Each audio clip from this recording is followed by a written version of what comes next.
Kesari chapter 2 എന്നുള്ള ഈ cinema കാണാൻ പോയപ്പോൾ ഇത്രയും കിടിലൊരു എക്സ്പീരിയൻസ് ആയിരിക്കും ഞാൻ കാണാൻ പോകുന്നത് എന്നുള്ള കാര്യം ഞാൻ അറിഞ്ഞില്ല, ഉണ്ണി ആരും പറഞ്ഞില്ല. PVR ഫോറം മോൾ സ്ക്രീൻ 5-ലാണ് ഞാൻ ഈ സിനിമ കണ്ടത്. ഇതൊരു 2K ലേസർ വിത്ത് ഡോൾബി 7.1 എക്യുപ്ഡ് ആയിട്ടുള്ള ഒരു തിയേറ്ററാണ്. ഇന്ന് 99 ഓഫർ കിട്ടിയില്ല, ടൈം കഴിഞ്ഞ് പോയതുകൊണ്ട്. പിന്നെ കിട്ടിയത് പിസയുടെ ഓഫറാണ്, അത് നല്ലതായിരുന്നു.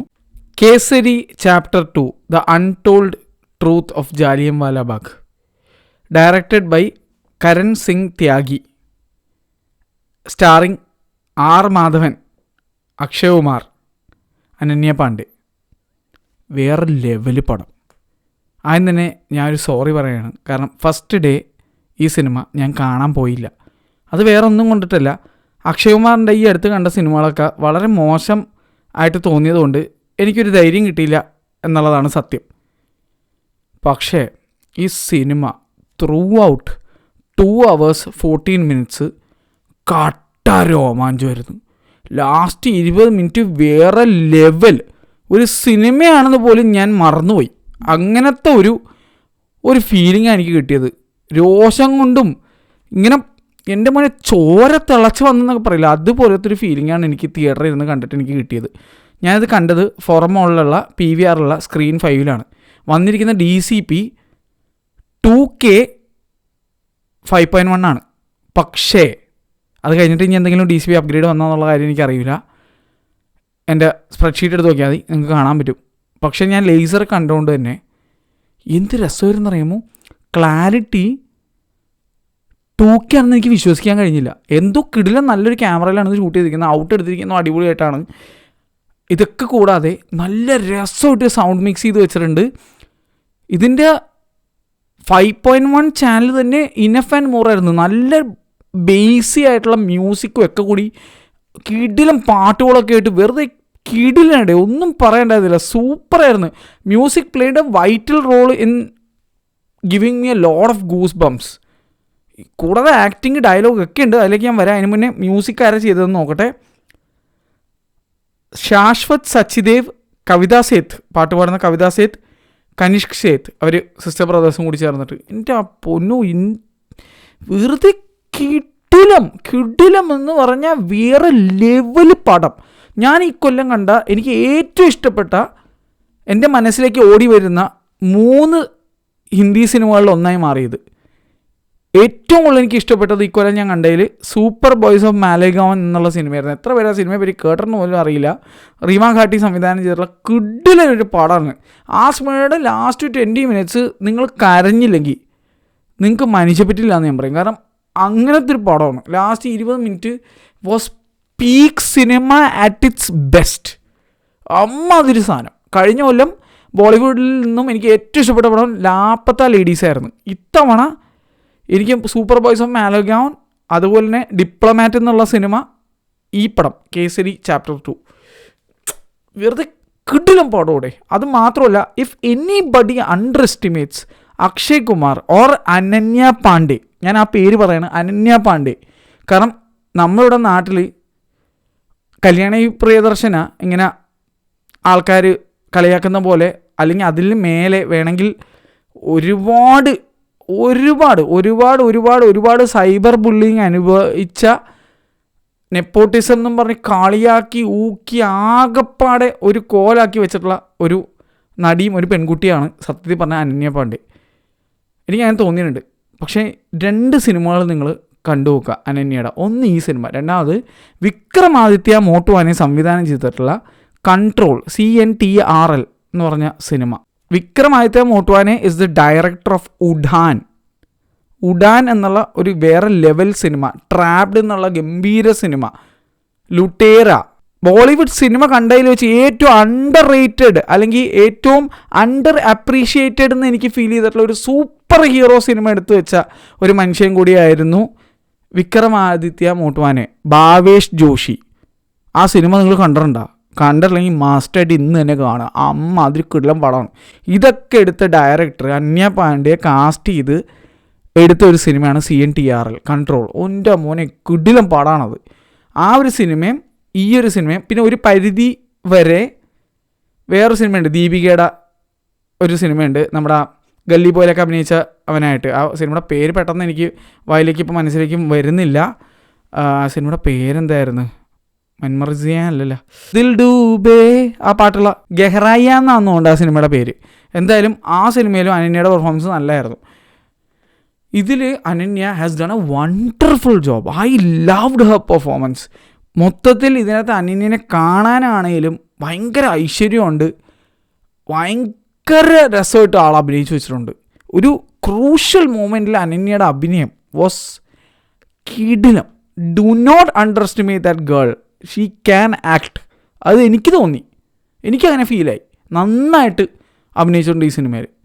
പിന്നെ ആർ മാധവൻ തൊടുന്നതെല്ലാം പൊന്നാക്കുന്ന ഒരാളാണ്. അന്യായമായ ഒരു നടനാണ്. മണിരത്നത്തിൻ്റെ സിനിമാസ് മാത്രം തന്നെ എടുത്തു നോക്കിയാൽ മതി മാധവൻ പെർഫോം ചെയ്ത് വെച്ചേക്കണത് നിങ്ങൾക്ക് അറിയാം. ഇതിലും ഒരു കിടിലൻ റോളാണ്. അക്ഷയ് കുമാർ, എന്തിനാണ് ബ്രോ ഇങ്ങനെ ചവറ് പോലെ കഞ്ഞിക്കൂറ പടമൊക്കെ അഭിനയിച്ച് നമ്മൾ വെറുപ്പിക്കണത്? ബഡേമിയ, ചോട്ടേമിയ, താങ്ങ മാങ്ങ, എന്തോരം പടം വരുന്നില്ല. ഇതൊക്കെ എന്തിനാണ് അഭിനയിക്കണത്? ഇതുപോലെ ഒരു സിനിമ അഭിനയിച്ചാൽ പോരെ? നിങ്ങളെ കൊണ്ട് പറ്റാണ്ടല്ലല്ലോ, പറ്റും. പക്ഷേ ചപ്പും ചവറ് സാധനങ്ങൾ എടുക്കണം എന്തിനാണെന്ന് എന്നെക്കൊണ്ട് ചോദിച്ചു പോകുന്ന രീതിയിലുള്ള ഒരവസ്ഥയാണ് നിങ്ങളുടെ എന്ന് പറഞ്ഞു കഴിഞ്ഞാൽ. ലാലേട്ടൻ്റെ അവസ്ഥ തന്നെയാണ് നിങ്ങൾക്കും ഒക്കെ. എന്തിനാണ് ഈ ചപ്പ് ചവറ് പടം എടുക്കുന്നത്? സൂര്യയോടും എനിക്കിത് തന്നെയാണ് ചോദിക്കാറ്. എന്തിനാണ് ഇങ്ങനെ ചപ്പ് ചവറ് പടങ്ങൾ എടുക്കണം? വല്ലപ്പോഴും ഇതുപോലൊരു സിനിമ ചെയ്താൽ പോരെ നിങ്ങൾക്കൊക്കെ? നിങ്ങൾ തന്നെയല്ലേ ഓ മൈ ഗോഡ് 2, അതുപോലെ സർഫിറയിൽ ഡീസൻറ്റ് പെർഫോമൻസ് ആയിരുന്നു. കാരണം ഓൾറെഡി സൂര്യ കിടിലനായിട്ട് ചെയ്തു വെച്ചുകൊണ്ടാണ് സർഫിറയിലെ നമുക്ക് അക്ഷയ് കുമാറിൻ്റെ പെർഫോമൻസ് എന്ന് തോന്നിയത്. പക്ഷേ ഇൻഡിവിജ്വലി സൂര്യയുടെ പെർഫോമൻസ് കാണാതെ ആ ഒരു സിനിമ മാത്രം കണ്ടു കഴിഞ്ഞാൽ actually is performance was very good. Akshay Kumar air lifting ഭംഗിയായിട്ട് അടിപൊളിയായിട്ട് ചെയ്തിട്ടുള്ളതാണ്. പിന്നെ പഴയ ഒരു സിനിമയുണ്ട് കാക്കി, ഒന്ന് കണ്ടു നോക്ക്. അക്ഷയ് കുമാർ, അജയ് ദേവ്ഗൻ, അമിതാഭ് ബച്ചൻ, ഐശ്വര്യ റായ്, എൻ്റെ മോനെ വേറെ റേഞ്ച് പടമാണ്. അതിനകത്ത് അജയ് ദേവ്ഗനെ നിങ്ങൾ നോക്കിക്കോ, ഇവരൊക്കെ അഭിനയിക്കാൻ അറിയാം. മിക്ക സിനിമയിലും കിടുവായിട്ട് അഭിനയിക്കുന്ന ആളുകളാണ്. പിന്നെ ഈ അജയ് ദേവ്ഗൻ്റെ കാര്യം എടുത്തു നോക്കിയാലും അക്ഷയ് കുമാറിൻ്റെ കാര്യം എടുത്തു നോക്കിയാലും ഇവർ ഈ ബോളിവുഡിൽ ഈ പഴയ കാലഘട്ടം അല്ലെങ്കിൽ ബേസ്ഡ് ഓൺ ട്രൂ സ്റ്റോറി അഭിനയിക്കുമ്പോൾ, അതും അല്ലെങ്കിൽ ഈ പീരിയഡ് ഡ്രാമ അങ്ങനത്തെ സാധനങ്ങൾ എന്തെങ്കിലുമൊക്കെ അഭിനയിക്കുമ്പോൾ കിട്ടിലും പെർഫോമൻസ് ആയിരിക്കും. കേസരി പാർട്ട് 1 തന്നെ അക്ഷയ് കുമാർ കിട്ടിലും പെർഫോമൻസാണ്. ലെജൻഡ് ഓഫ് ഭഗത് സിംഗ് ആരെയും കണ്ടിട്ടുണ്ടോ? അതിനകത്ത് അജയ് ദേവ്ഗൻ എന്ത് കിടിലം പെർഫോമൻസ് ആയിരുന്നു അറിയാമോ? എ റഹ്മാൻ്റെ മ്യൂസിക്കൊക്കെ ആ പടത്തിൽ നിങ്ങൾ കണ്ടില്ലെങ്കിൽ മസ്റ്റായിട്ട് കാണണം. ഇവരുടെ ഈ സിംഗോം മിങ്കോം ഈ എന്താണ് നമ്മുടെ ചോട്ടമിയ പരിപാടിയൊന്നും അല്ല, ഗിഡിലായിട്ട് ചെയ്ത് വെച്ചിരിക്കുന്ന സിനിമകളാണ് ഞാനീ പറയുന്നതൊക്കെ. എന്തുകൊണ്ട് ഇവരൊക്കെ അതുപോലുള്ള പടം കമ്മിറ്റ് ചെയ്യുന്നത് എനിക്ക് ഇപ്പോഴും മനസ്സിലായിട്ടില്ല. ഈ സിനിമ നിങ്ങളൊന്ന് കണ്ടു നോക്കടേ. One of the best movies that has released from Bollywood this year. കിടിലം പടമാണ്. അത്രയും നന്നായിട്ട് അഭിനയിച്ചും വെച്ചിട്ടുണ്ട്. രോമം എഴുന്നേറ്റ് നോക്കൂടെ അങ്ങനത്തെ ഒരു സാധനം. ജാലിയൻവാല ബാഗ് എന്ന് പറഞ്ഞാൽ ആ ഒരു മാസക്കറിൻ്റെ ഭാഗമായി ബന്ധപ്പെട്ട് ആരെങ്കിലും ഉണ്ടെങ്കിൽ അവരൊക്കെ ഈ സിനിമ കാണുമ്പോൾ അവർ കരയും, രോമം എഴുന്നേറ്റ് മൊത്തം അവർ വികാരം കൊണ്ട് ചിലപ്പോൾ നിറയും. ഈ സിനിമ ചാവ നല്ല സിനിമ തന്നെയായിരുന്നു, പക്ഷേ ഇവിടെ ചാവ ഒന്നും അല്ല. ഈ സിനിമയിൽ നമുക്കുണ്ടല്ലോ ഇങ്ങനെ രോമം കണ്ട് എഴുന്നേറ്റ് വെക്കും. സർദാർ ഉദ്ധം സിംഗ് എന്നുള്ളൊരു സിനിമയുണ്ട്, നിങ്ങൾ കണ്ടിട്ടുണ്ടോയെന്ന് അറിയില്ല, ആമസോണിലുണ്ട്. വിക്കി കൗശലാണ് അഭിനയിച്ചിരിക്കുന്നത്. ഇതിനകത്ത് വിക്കി കൗശലാണ് നറേറ്ററായിട്ട് വരുന്നത്. അതിനൊരു കാരണമൊക്കെ ഉണ്ട്, അത് നിങ്ങൾ കാണുമ്പോൾ മനസ്സിലാവും. This is also based on Jallianwala bag, obviously untold truth of Jallianwala bag എന്നാണ് ടൈറ്റിൽ തന്നെ. നിങ്ങളൊന്ന് കണ്ടു നോക്കടേ, എൻ്റെ മോനെ കിടിലം പടം. ഞാൻ ഇന്നിപ്പോൾ ഈ വീഡിയോ എടുക്കുന്നത് ചൊവ്വാഴ്ച ഒരുപാട് വെളുപ്പിന് രാത്രി 2:30 ഇപ്പോൾ ഇരുന്നാണ് വീഡിയോ എടുക്കുന്നത്. ഞാൻ സിനിമ കണ്ട് വന്ന് നേരെ കസേര ഇട്ട് ലൈറ്റൊക്കെ ഓണാക്കി വന്നിരുന്ന് നേരെ പറയുകയാണ്. ഞാൻ 10:30 ഷോ ആണ് ഞാൻ കണ്ടത് തിങ്കളാഴ്ച. അപ്പോൾ നിങ്ങൾ ഈ വീഡിയോ കാണുന്ന ചൊവ്വാഴ്ച. One of the best movies from Bollywood this year. Easy റെക്കമെൻഡേഷനാണ്. അത്ര കിടിലം പടം, അത്ര കിടിലം. ഈ പടം വിഷയം ആയില്ലെങ്കിലേ അത്ഭുതമുള്ളൂ. ഇത് എല്ലാവരുടെ ഇടയിലേക്കും ഒരു കിടിലം പടമായിട്ട് ഇറങ്ങി ചെല്ലുമെന്നാണ് എൻ്റെ വിശ്വാസം. ഇതെങ്ങനെ നിങ്ങൾ തിയേറ്റർ കണ്ടില്ലെങ്കിൽ ഉണ്ടല്ലോ വലിയ മിസ്സാണെന്ന് ഞാൻ പറയും, വലിയ മിസ്സാണ്. ഇത് കിടിലാണ്. തിയേറ്ററിൽ രോമം എഴുന്നേറ്റ് കൂടെ അമ്മരിപ്പടം അത്രയും കിടുവാണ്. I love the whole songs, whole background music. No nonsense പടം എന്നൊക്കെ പറയില്ലേ, ഇതിനകത്ത് നോൺസെൻസ് പരിപാടിയൊന്നുമില്ല. വളരെ നീറ്റ് ആൻഡ് ക്ലീൻ കിടിലൻ സാധനം ആണ് ഉണ്ടാക്കി വെച്ചിരിക്കുന്നത്. എന്നാൽ powerful. Last 20 minutes of Akshay Kumar, എൻ്റെ മോനെ എന്തായിരുന്നു ആ സാധനം. എനിക്കിത് പറയുമ്പോൾ എൻ്റെ രോമൊക്കെ എഴുന്നേറ്റങ്ങ് നിൽക്കണം. നിങ്ങൾ നോക്കിയത് എൻ്റെ രോമം എഴുന്നേറ്റ് നിൽക്കണം. അമ്മ അതൊരു കിടിലം പെർഫോമൻസ് ആയിരുന്നു. അക്ഷയ് കുമാർ 20 minutes ലാസ്റ്റ് അമ്മ അതൊരു സാധനം കിടിലോ സ്കീപ്പടം. അതാണ് എനിക്ക് പറയാനുള്ളത്. 3 പടങ്ങൾ ഇക്കൊല്ലം ഇറങ്ങിയത് ഫ്രം ബോളിവുഡ്. ദയവ് ഇത് മസ്റ്റായിട്ട് കാണാൻ ശ്രമിക്കാം. മസ്റ്റായിട്ട് എന്ത് കാരണവശാലും ടോപ്പ് 3 പ്രയോറിറ്റി ആയിട്ട് എടുത്തിട്ട് കാണാൻ ശ്രമിക്കുക. If you watch Bollywood movies. ഇല്ല, നിങ്ങൾ ഹിന്ദി സിനിമ കാണൂലെങ്കിൽ പോലും ദയവ് ഇത് ഈ 3 സിനിമകൾ കാണാൻ ശ്രമിക്കുക. പ്ലീസ് കുത്തിയിരുന്ന് കാണുക ഈ 3 പടങ്ങളും. ഇത് ദയവ് ഇത് തിയേറ്ററിൽ പോയി കാണാൻ നോക്കുക. ബാക്കി 2 തിയേറ്ററിൽ നിന്ന് പോയി ഇപ്പോൾ OTTയിലെത്തി. 2 പടങ്ങൾ ബാക്കി ഞാൻ പറഞ്ഞല്ലോ, സൂപ്പർ ബോയ്സ് ഓഫ് മാലഗാവനും ഡിപ്ലോമാറ്റും. ഈ പടം ഇതിപ്പോൾ തിയേറ്ററുണ്ട്. ബാക്കി 2 ഒരു മനുഷ്യൻ തിയേറ്ററിൽ കണ്ടില്ല. വളരെ കുറച്ച് പേരെ കണ്ടുള്ളൂ. എനിക്കൊന്ന് ഇതൊന്നും ആരും റിവ്യൂ ചെയ്തിട്ടുണ്ടെന്ന് തന്നെ എനിക്കറിയാൻ പാടില്ല. അങ്ങനത്തെ അവസ്ഥയാണ്. വേറെ ആരും ഞാൻ ചെയ്ത് കണ്ടില്ല. ദയവ് ഇത് പ്ലീസ് ഈ സിനിമ ഒന്ന് പോയി കാണാൻ നോക്കി. ഇതിൻ്റെ പൊളിറ്റിക്സോ തേങ്ങയോ ഇതൊന്നും നിങ്ങൾ എടുക്കണ്ട. നിങ്ങൾ ഏത് പാർട്ടിക്കാരനായിക്കോട്ടെ, എന്തും ആയിക്കോട്ടെ, നിങ്ങൾ ഏത് മതത്തിൽപ്പെടുന്നവരായിട്ടുള്ളൂ, അതൊക്കെ വീട്ടിൽ വെച്ചിട്ട് പോ. എന്നിട്ട് ഇതൊന്ന് കണ്ടു നോക്ക്. കിടിലം പാടാണ്. അന്യായ കിടിലം പടം. എനിക്ക് അത്രേ പറയാനുള്ളൂ. ഞാൻ ഇവരുടെ ജാതി മതം ഇവർ എന്ത് പാർട്ടിയെ സപ്പോർട്ട് ചെയ്യുന്നവർ ഇത് ഒരു കിണ്ടി നോക്കാത്ത ഒരാളാണ് ഞാൻ. വെറുതെ ആ തിയേറ്ററിൽ പോയി ഈ സിനിമ അങ്ങോട്ട് കണ്ടു. ഒരു എക്സ്പെക്റ്റേഷൻ പോലും എനിക്ക് വലിയ കാര്യമായിട്ട് ഉണ്ടായിരുന്നില്ല. ആ മാധവൻ ഓർത്തിട്ടാണ് സത്യം പറഞ്ഞാൽ ഞാൻ ഈ സിനിമയ്ക്ക് പോയത്. പിന്നെ കൺട്രോൾ എന്നുള്ള സിനിമ ഈ പെൺകുട്ടി അഭിനയിച്ചത് എനിക്ക് ഇഷ്ടപ്പെട്ടുകൊണ്ടാണ് ഞാൻ പോയത്. അക്ഷയ് കുമാറിനെ ഓർത്തിട്ടല്ല ഞാൻ ഈ സിനിമയ്ക്ക് പോയത്. പക്ഷേ എൻ്റെ എല്ലാ പ്രതീക്ഷകളും തകിടം മറിച്ച അക്ഷയ് കുമാർ എനിക്ക് അഭിനയിക്കാറിയില്ല എന്നാണല്ലേടാ നീ വിചാരിച്ചേക്കണത്. എന്നെ മറന്നുവേടാ. ഞാൻ തന്നെ കാക്കി അഭിനയിച്ചത് പട്ടേ, ഞാൻ തന്നെയാടാ ഈ സിനിമ അഭിനയിച്ചത് പട്ടേ, ഞാൻ തന്നെയാടാ കില്ലാടി അഭിനയിച്ചത്. ഈ ലെവല് സാധനം എനിക്ക് ലാസ്റ്റ് 20 minute ആയപ്പോൾ തോന്നിയത്. മനസ്സിലായില്ലേ? വേറെ ഒന്നും പറയാനില്ലടാ. ഈ പടം പോയി കാണാം. അത്ര എനിക്ക് പറയാനുള്ളത്. നിങ്ങൾ സിനിമ ഇഷ്ടപ്പെടുന്നവരാണെങ്കിൽ ഈ സിനിമ മസ്റ്റായിട്ട് കണ്ടിരിക്കണം. കിട്ടില്ല സാധനമാണ്. ഈ സിനിമ കാണാൻ എനിക്കൊന്ന് ഇന്നൊരു 15 പേരോ ഉണ്ടായിരുന്നു അപ്പോഴും തിയേറ്ററിൽ. ഏറ്റവും ചെറിയൊരു തിയേറ്ററിലൊന്നാണ് സ്ക്രീൻ 5.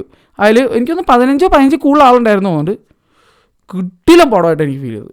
വേറെ ലെവല് പടം. എൻ്റെ അഭിപ്രായത്തിൽ ഒരു വേറെ ലെവല് പടം. ഇത്ര എനിക്ക് പറയാനുള്ളൂ. ഇതിനകത്ത് മതവും കിണ്ടിയും ജാതിയും ഒരു കുന്തവും റേസ് ഒരു സാധനം ഞാൻ ഇതിനകത്ത് കണക്കെടുക്കുന്നില്ല. ഒരു കുന്തം എടുക്കുന്നില്ല. ഇതിൻ്റെ പൊളിറ്റിക്കൽ സൈഡോ ഇവർ പറയാൻ ഉദ്ദേശിച്ച പൊളിറ്റിക്സോ എനിക്കതൊന്നും അറിയേണ്ടത്. കിടിലം പടമായിരുന്നു. അത്ര എനിക്ക് പറയാനുള്ളൂ. ഇത്രയൊക്കെ നല്ലത് പറഞ്ഞെങ്കിലും എനിക്ക് ഇതിനകത്ത് വിയോജിപ്പുള്ള ഒരു സംഭവമുണ്ട്. അതൊരു നെറ്റ് പിക്കിംഗ് ആണ്. ഇതിനകത്ത് അക്ഷയ് കുമാറിൻ്റെ ക്യാരക്ടർ ഒരു മലയാളിയായിരുന്ന, റിയൽ ലൈഫിൽ ജീവിച്ചിരുന്ന ഒരു മഹത്തായ വ്യക്തിയുടെ ഒരു ക്യാരക്ടറാണ് ഇതിനകത്ത് ചെയ്തിരിക്കുന്നത്. ഭാര്യയും മലയാളിയായിട്ടാണ് കാണിച്ചിരിക്കുന്നത്. ഭാര്യയുടെ റോൾ ചെയ്തിരിക്കുന്നത് റെജീന കസാൻഡ്രയാണ്. ഇപ്പോൾ തമിഴിൽ നിന്നും റെജീന ഇപ്പോൾ ഫുൾ ടൈം ബോളിവുഡിലാണെന്ന് തോന്നുന്നു. നേരത്തെ സണ്ണി ഡിയോളുടെ സിനിമ ഞാൻ കണ്ടപ്പോൾ ജാട്ടിലും റെജീനനെ കണ്ടായിരുന്നു ഒരു റോളിൽ. അതുകൊണ്ട് തന്നെ എനിക്ക് തോന്നിയ ഒരു പോരായ്മ എന്താണെന്ന് വെച്ച് കഴിഞ്ഞാൽ, ഒരു തമിഴ് നടിയെ കാസ്റ്റ് ചെയ്തതിന് പകരം ഒരു മലയാളിയായിട്ടുള്ള ആക്ട്രസിനെ തന്നെ ഇവർക്ക് മലയാളിയായിട്ട് കാസ്റ്റ് ചെയ്യാമായിരുന്നു എന്നുള്ള ഒരു കാര്യമാണ്. പിന്നെ കേരളം കാണിക്കുമ്പോൾ സ്ഥിരമായിട്ട് കാണിക്കുന്ന ഇഷ്ടം പോലെ മുല്ലപ്പൂവും കുത്തിക്കയറ്റി എല്ലാവരും കസവ് ഡ്രസ്സും ഇട്ടിട്ട് മറ്റേ ഒരു സിൽക്ക് ഷർട്ടിൻ്റെ അതിവിടെ ഒരു കസവ് മറ്റേ തോർത്തം വെച്ചിട്ടുള്ള ഒരു ലുക്കുണ്ട്. എടി മാറ്റി പിഴയുടെ എത്ര നാളാണ് ഇത് തന്നെ കാണുന്നത്. മലയാളികൾ അത് മാത്രമല്ല ഇടുന്നത്, വേറെ ഒരുപാട് കോസ്റ്റ്യൂംസും കാര്യങ്ങളൊക്കെ ഇടാറുണ്ട്. ഈവൻ കാലഘട്ടം കാണിച്ച് പോകണമെങ്കിൽ പോലും നിങ്ങൾക്ക് ആ സെറ്റിൽ കുറേ മലയാളികൾ ഉണ്ടാവില്ല. അവരോട് ചോദിച്ചിട്ട് ഇവിടെ എന്തുകൊണ്ടാണ് ബാക്കിയുള്ളവർ ഇടണമെന്നുള്ള രീതി കുറച്ച് നാച്ചുറലായിട്ട് കാണിക്കാമായിരുന്നു തോന്നി.